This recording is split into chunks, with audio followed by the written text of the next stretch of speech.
Yeah, so we are going to discuss lecture number 1, okay? And this lecture is about the goal beyond Newtonian mechanics.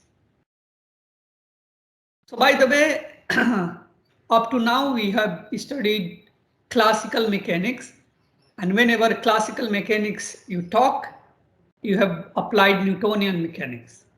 By the way, Newton developed this mechanics by giving 3 laws of motion in 1687, which is almost 250 years back. But in this course, we are not going to discuss about Newtonian mechanics. You have already done this one very extensively. In this one, we are going to introduce new mechanics, which is called Lagrangian mechanics. Lagrangian mechanics, and then after Lagrangian mechanics, we are going to discuss the Hamiltonian mechanics.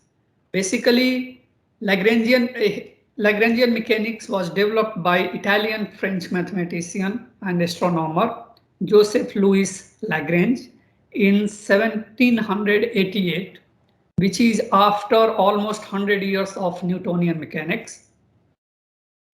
And then Hamiltonian mechanics was developed by Irish mathematician and astronomer Sir William Rowan Hamilton in 1833, which is almost 50 years of Lagrangian mechanics. Basically, Hamiltonian mechanics is just reformulation of Lagrangian mechanics, but the basic concepts are same. So what is so different about Newtonian mechanics and Lagrangian mechanics? Well, let's do a recap of Newtonian mechanics by giving some simple example and very well-known example, which is simple pendulum. So in Newtonian mechanics, we start by drawing a diagram with multiple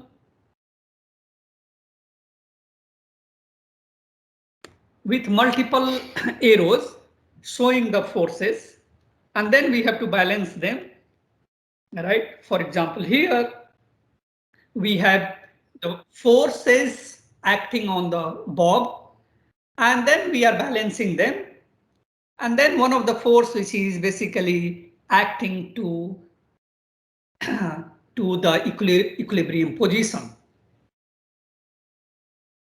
And then we find how pendulum is moving by using Newtonian mechanics, Newton's second law, in fact, F is equal to ma of the bob.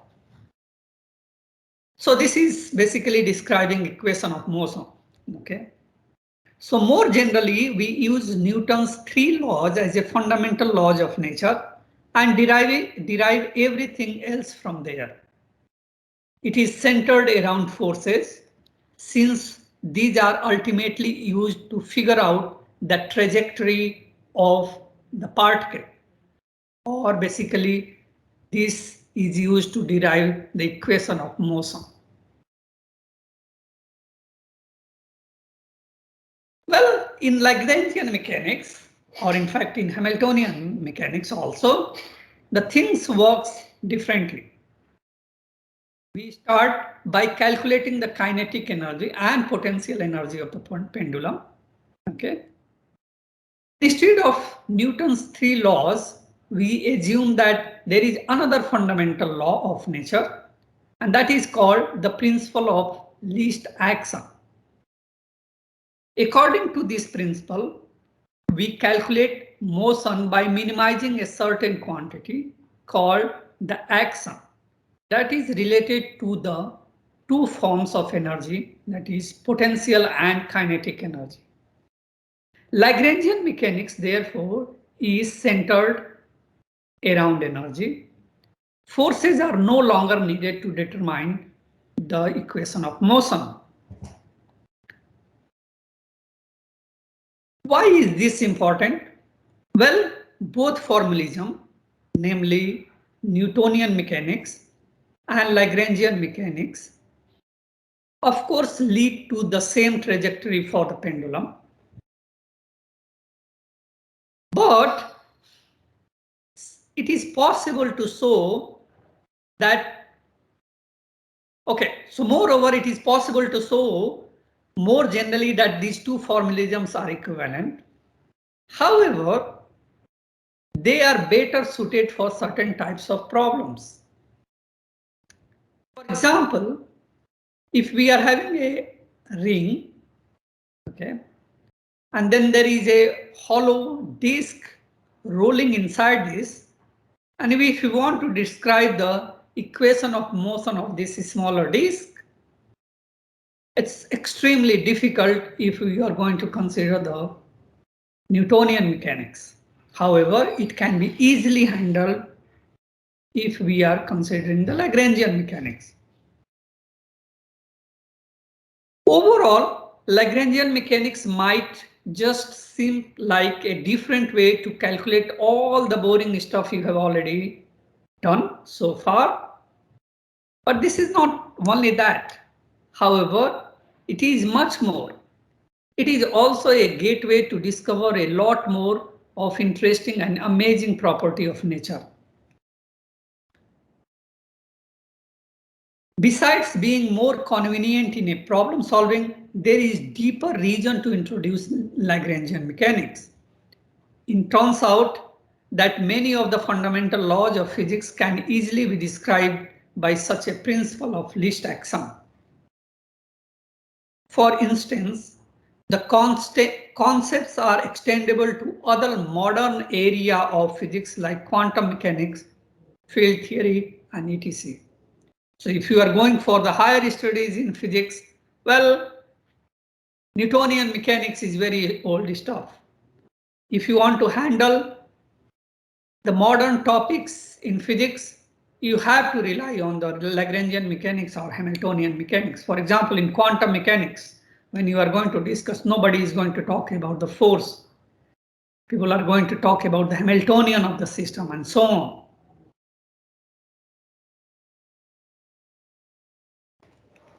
So,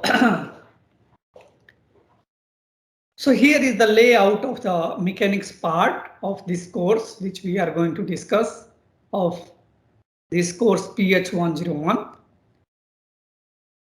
So basically we are going to first discuss the mathematical concept of partial differentiation and coordinate system.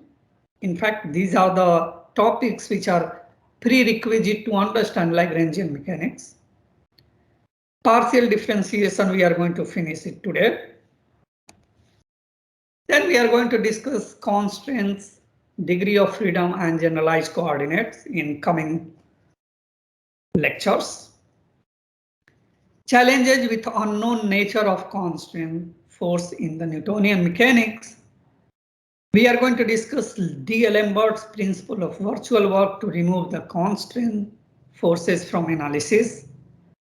Lagrange equation, an alternative way to Newtonian mechanics. Variational method and Lagrange equation from the variational principle.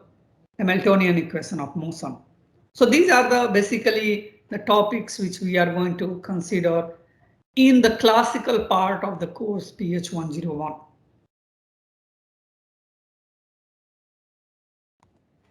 So let's start talking about the mathematical concept which is partial differentiation in this class.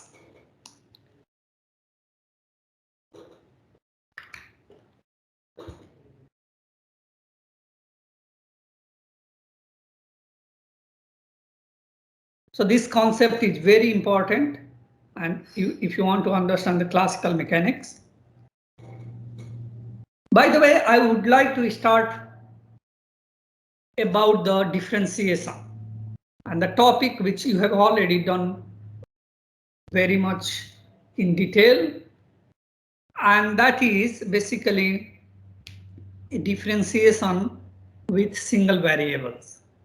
Okay, so for example, you have done in the mathematics or even in physics that if y is function of x, so this is a single variable function, so it is having only one variable. We can consider of this function of any arbitrary form. In this particular case, we are considering this kind of curve. Okay. And I want to know what is meaning of the differentiation. The notation for the differentiation at some point on this curve, some point x, we say f prime x is equal to dy by dx. So what is the physical meaning of that? It's basically slope of this curve at particular point. Okay. And the definition of this slope dy by dx is basically rate of change of function fx if we vary the variable x by a small amount delta x. Here, limit delta x tends to 0 indicates that this change should be extremely small.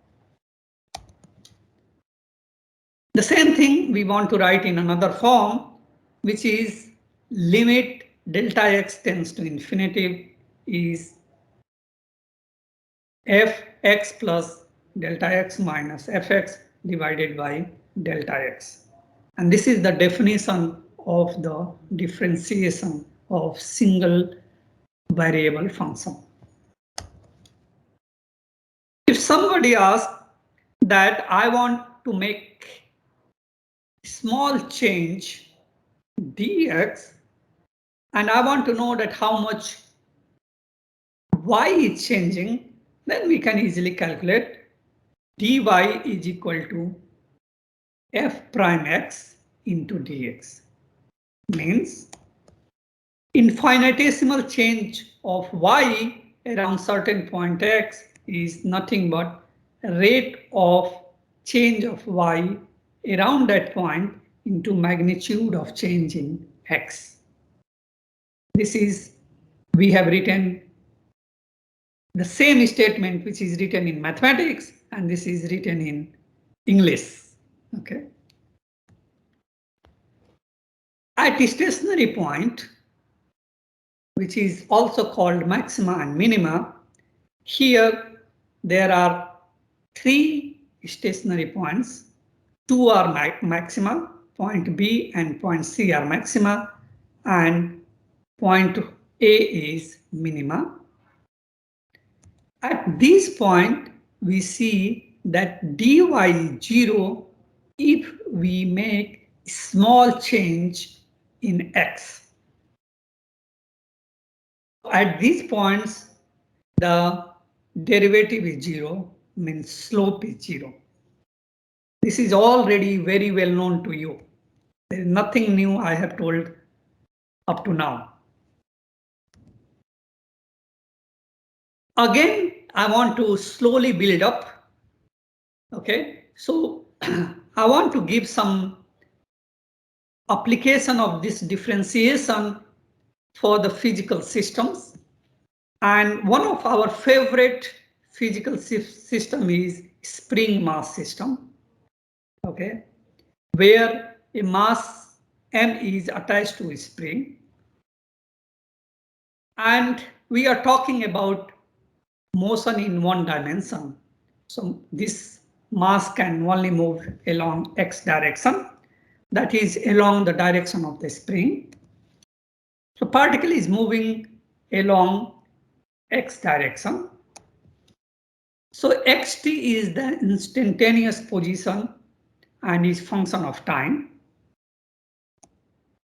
The velocity you will be able to calculate by taking the differentiation of x with respect to t. Similarly, the acceleration at any point x can be written as the differentiation of the velocity with respect to t.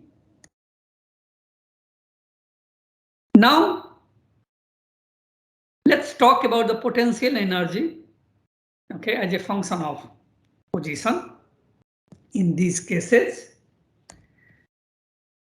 So, increase in the potential energy due to the displacement dx. So, at I'm at position X and I'm making a small displacement dx, how much potential energy will change?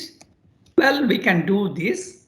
We know that the potential will change by amount du. We know that what is the rate of change of the potential with X, and then how much we have changed the position.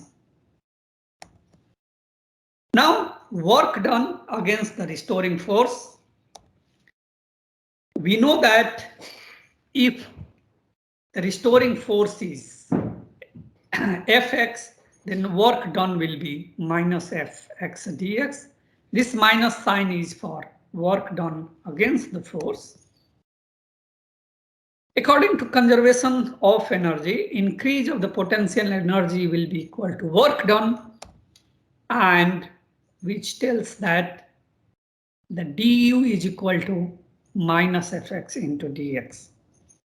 And hence, the force at any point is the rate of change of the potential energy with distance. Okay. So for example, all these things are very well known and very simple concept, but we are deriving something at the end, very interesting thing, that force is rate of change of the potential energy. In the case of no spring mass system, what we know that potential energy is parabolic. Okay, you can see that this is the potential energy and then this is the kinetic energy. Okay, and in order to conserve the energy, one should be a parabolic upwards and then another will be parabolic downwards, so that we have total energy fixed. Okay, so it's fine. So this was the particular potential we discussed. Now we want to say that we have potential which is not parabolic but can have arbitrary shape. Then at any point you can calculate the restoring force. At any point the restoring force will be still the same, which is Fx is equal to minus du by dx.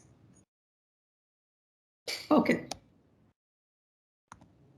So, all these past slides probably you have already done. Either the slides are talking about the future goal, or some slides are talking about, the things which you have already done. So let's go ahead one step further. Now we are going to introduce the concept of partial differential. And the function is no longer a single variable function, but it is having two variables. So let's talk about a function which is dependent upon two variables. And these variables are independent with each other. What is meaning of independent? That I can vary the one variable x, for example, without varying y. I can do that. So for example, if I want to, okay, so let's take particular case. For example, this kind of function will be, if you want to know the example, if you see the height of the hill, it depends upon the two variables, right? X and Y. So for example, you can see here the height of the hill depends upon X and Y.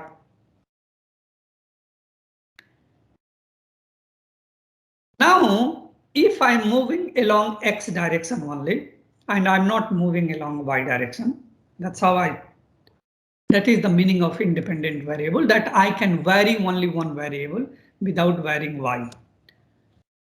So if I'm changing the variable X without changing variable Y, it means that I'm moving along X direction. Then I do not write that quantity df by dx. That if we write df by dx, that is the total differentiation with respect to x. That's not correct. Here we have to write del f by del x. It means that partial differentiation with respect to x, meaning that we are varying only x We are not varying y. And the difference and the definition of this partial differentiation with respect to x is like this, that we are varying the x by small quantity, small amount, delta x, keeping y as fixed. And then that small variation should be, the variation should be extremely small, where limit delta x tends to 0. Similarly, we can also study, or we can see, what is the rate of change of the height along y direction. So if I'm moving along y direction, how the y is changing, now how the height is changing. And the definition is same, that change in the height or change in the function with respect to y, keeping x to be fixed, and then definition will be like this. Okay. So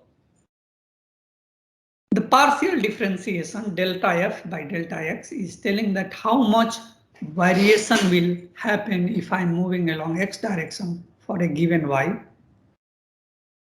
which can be written as this. So if we are moving by small amount dx along x direction, how much function will change? Here in this case, f is height.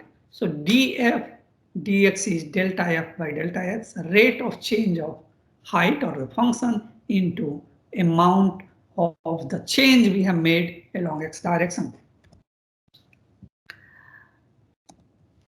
Similarly, for y direction, by dy, okay, keeping x fixed, we will be able to do that. Now, I ask another question. I ask question that, well, I am moving some arbitrary direction, so I'm not keeping x fixed or y fixed, I'm varying both. So how much the function will change? Okay, so I'm varying x by an amount dx and y by dy. So how much df will change? Okay, so what we have to do is we have to simply add the individual contribution. So the individual contribution is, what is the rate of change of f with x and amount of change we have made plus del f by del y into dy, means how much rate of change of this function f with y, and then how much we have made, how much we have changed y. Well, at this first stance, you might be thinking, wow, I mean, how you have simply added. I will tell you to keep patience, and I'm going to prove this one in next slide. But I want to tell you that you just trust me and digest this concept, that we can simply add the individual contribution. I want to generalize this one, that if we are having this function of n variables, here we were talking about 2 variables, but if we are having n variables, this addition is going to still hold. So if we want to change x by small amount dx, x2 by small amount dx2, x3 by small amount dx3, how much change in the function will happen is df, rate of change of f with respect to x1, and then dx1. Then we have to add another one, del f by del x2 into dx2, and so on. And then in the shorthand notation, we can write like this. So this is in the summation form that we have to simply do like this. I hope that you are familiar with this summation notation, that it tells that you have to sum over index I. Okay, So how did we decide that we can simply add the contribution from the individual? Okay, the proof is very simple. So for a function fxy, which is two variable function, if we change x by a small amount delta x and y by small amount delta y, then the total change in f can be written like this. Delta f is now what is the new coordinate, which is x plus delta x, comma y plus delta y minus the old function. So this is the new point and this is the old point, and we have to do some small trick. I subtract this quantity and then add by the same quantity. So it is going to be the same, and this quantity looks a bit familiar. Our goal is to make this one as a partial differentiation. So you see here x plus delta x plus delta x is same, y plus delta y and y. There is change in y, okay, by small amount. What I do is I simply multiply with delta y here for this.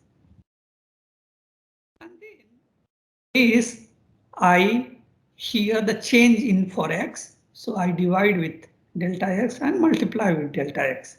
And if I put this variation to be very, very small, extremely small, that is called infinitesimal, then this is the definition of partial differentiation. Here you can put, since delta x is small, you can put 0 here, 0. This is the definition of the partial differentiation of f with respect to y. And this is the exact definition of delta f by delta x into dx. So I hope the proof is very simple and clear. We are going to introduce another concept, which is reciprocity theorem, reciprocity relation. And what is that function? So before I discuss reciprocity relation, I would like to talk about a little bit something related to understand this reciprocity relation.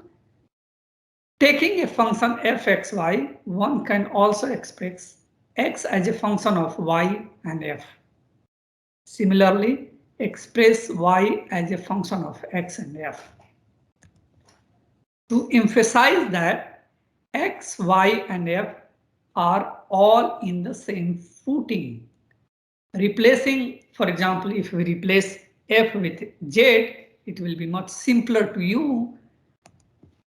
See, for example, f is equal to x square y. We have replaced f with z, then you will be able to find x is this. Similarly, y like this.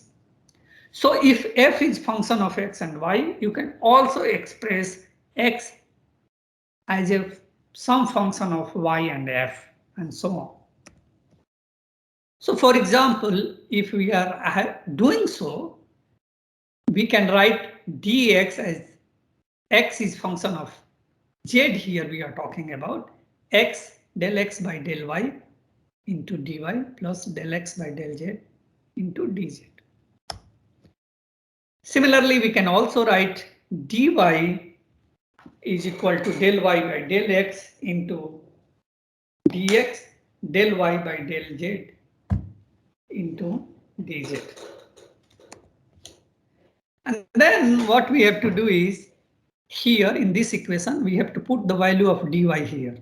So you put here dy, and then this one leave as it is.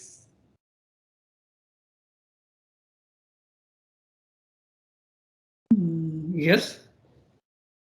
So del x by del y, and then you put the value of dx, and then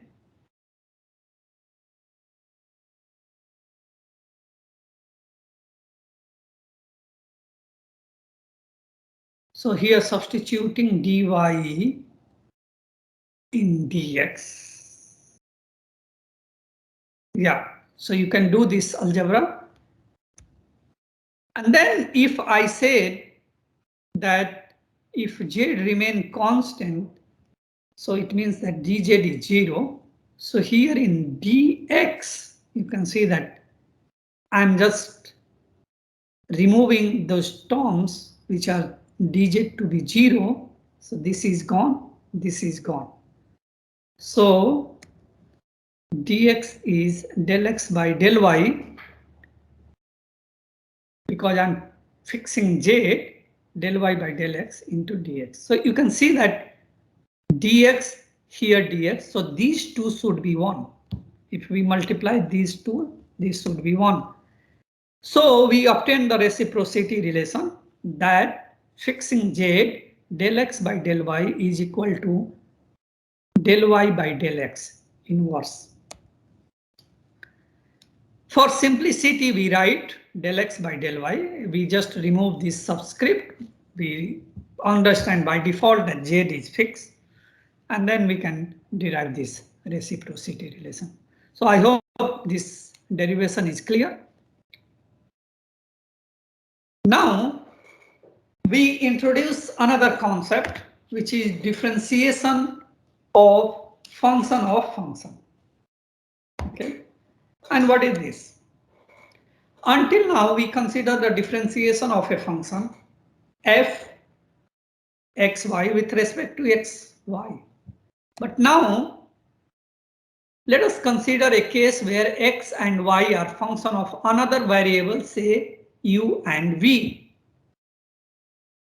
And then, if I want to calculate del f by del u or del f by del v, okay, then how we are going to do that? And this is called chain rule. We can calculate using chain rule. See, f is function of x and y, okay, but and x and y is further function of u and v. But we want to calculate here del f by del u or del f by del v. How can we do it? As an example, I'm giving here. How can we do that? By the way, f is called the explicit function of x and y and implicit function of u and v. Because if you see this expression of x and y, you don't see u and v. However, you only see x and y. However, x and y is function of u and v. So that's why we say f is explicit function of x and y, but only the implicit function of u and v. So if you want to calculate total differentiation of df, if we are varying x by small amount dx and y by dy, then you can write like this: df is equal to del f by del x into dx plus del f by del y into dy. Okay, del f by del x, if you do here, you can get 2x dx and 2y dy. By the way, if you want to calculate del f by del u, how are you going to do that? Well, you are going to do del f by del x and then del x by del u plus del f by, don't stop here only, you have to do this one also. What is meaning of this? Okay, when we are saying that the change of f with respect to u, change in u. Well, when we are making change, we are changing u, x is also changing and y is also changing. Okay, so be careful. So basically, the meaning of the left hand side is saying that what is the rate of change of the function with respect to the rate of change of u. So well, rate of change of f with respect to x into how much x is changing with u. But don't stop here, because when we are changing u, f is also changing. Sorry, y is also changing. So we have to we have to add this one also. And if you calculate this del f by del u, you can find this quantity, right? Del f by del x is 2x. Del x by del u is 2u. And then del f by del y from here is 2y. And del y by del u, del y by del u is basically u. So here you are going to get this.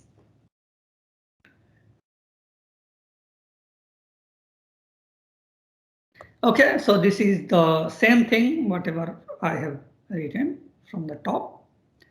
So this is multiply 2 into 2, 4, and so on. So it's fine. Similarly, you can write del f by del v is equal to this quantity. Okay, and so on. By the way, if you are doing dx, okay, here if you are doing this dx, you can write from here. Dx is 2u du minus 2v dv. Dy is equal to v du plus u dv. And if we calculate df, okay, by putting this value here, then you can see that df is something like this: del f by del u into du plus del f by del v into dv. So these are some kind of, something which we have given this example, and you can play a little bit around here. We are going to give some problems in the tutorial based upon this differentiation. So differentiation of function. Another example here, let's say that f is function of x and y, and which is given like this. So here f is function of x and y, explicit function of x and y. And then we say that x and y are implicit function of u only, single variable, and which is given like this. Somebody asked, write the total differentiation df in terms of dx and dy. I think you will be able to write immediately. Df is del f by del x into dx plus del f by del y into dy. From here you will be able to write. And if somebody asks calculate df by du using chain rule, you will be able to do it. Here is the answer, right? Df by du is equal to, you can calculate. So this is the answer, you verify it. Okay. So I hope this is clear to you. Next point. So I'm going to basically state the same thing, which I have already told. Generalization for a function depending on several variables.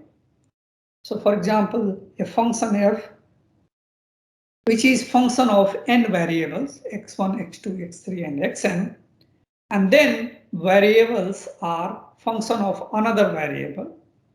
Okay.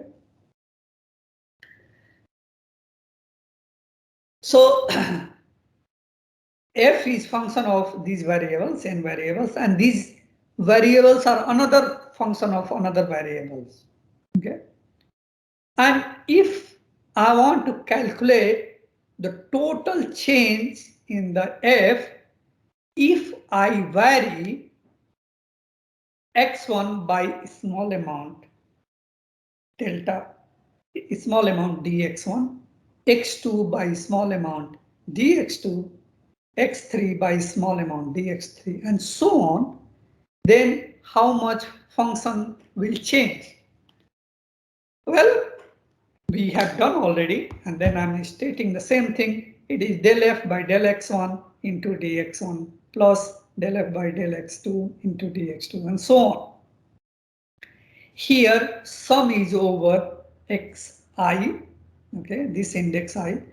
Here I have not written sum over I because if their index are repeated, then by default we know that sum will be on the repeated index. So here the sum will be on the I because index I is repeated twice. Okay. If I want to calculate the function, the partial differentiation of this function with respect to u1, how are we going to do that? So basically, if I want to calculate what is the rate of change of f if I am varying u1. So hold. It's a very simple del f by del, because when I am varying u1, x1 is also going to change, x2 is also going to change, x3 is also going to change. So here rate of change of f with respect to x1 into how much x1 has changed because of the change of u1, right? So del x1 by del u1. So rate of change of this. So don't stop here because when you are changing the u1, x2 is also changing. So we have to take account of that also. So what is the rate of change of f with respect to x2 and what is rate of change of x2 with respect to u1 and so on. Okay. So here we can write that rate of change of f with respect to u1 is given as sum over all this. In nice and compact form, okay, we want to write the same thing like this. Rate of change of the function with respect to uj is sum over here. Here it is not explicitly written that where we are summing, but by default you should be knowing that repeated index will be sum over. It means that here I index is repeated twice, not the j, so the summing will be done over I. Okay, so here the sum will be done over I. So this is the nice form. Okay.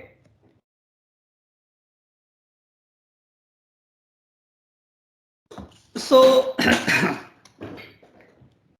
another thing which we want to discuss, and we are going to use the chain rule, that if a set of coordinates xi is function of another set of coordinate qj and time. What is meaning of that? That might be abstract at this moment, but let me tell you that it is not that complicated. What I'm saying is we are having two coordinate system. So for example, the Cartesian coordinate system and then polar coordinate system. In Cartesian coordinate system, we are having x and y. In polar coordinate system, r and theta. X and y are function of x is function of r and theta, y is function of r and theta. Okay, so this is what I'm saying, that a set of coordinate system xi is function of another set of coordinate system q, j, and also time. Okay, that's interesting. Then we have to prove that this partial differentiation, this dot will cancel out and will become like this, where dot is the total derivative of xi and qj. Okay. Okay. So what is this first line I'm writing here? This statement, which is written in colloquial, I'm writing in the mathematical format. If a set of coordinates xi is function of another set of coordinate qj and time t, this is the statement written in mathematics. Xi is function of q1, q2, and so on. q1, q2, so on. q1 is the set of the coordinates. Xi dot is nothing but dxi by dt. This is the definition, which can be written as del xi by del q1 by del t dq1 by dt. Not only that, we have to add another one and so on up to n, and then del xi by del t into dt by dt here. So what is this? This del x by del qi, q1 dot, del x by del q, q2 dot, so on. And then this quantity dt by dt is 1, is this. Now, if I partially differentiate with respect to q1, what is going to happen? Okay. See, this will become del xi by del q1, left hand side, and right hand side only this term will survive because xi is only function of q1, q2, q1 dot, q1, but not q1 dot, not q2 dot, not q1 dot. So all these terms, this is not function of q1 dot. None of these term is having q1 dot. So this will become 0, 0 and 0. All this will be 0. And then this will be the answer. In general, here I have taken the particular case q1, but in general you can take any qj and then you will get this answer. So this is the summary. Okay. Basically, we are talking about the function df with multivariable function. Total differentiation is going to be the partial sum of individual one, reciprocity relation, and this is the rule for the partial differentiation for the multivariable function. So I hope this was not too heavy in the first class. In the next class, we are going to discuss the coordinate system. This concept will be more and more clear as we progress.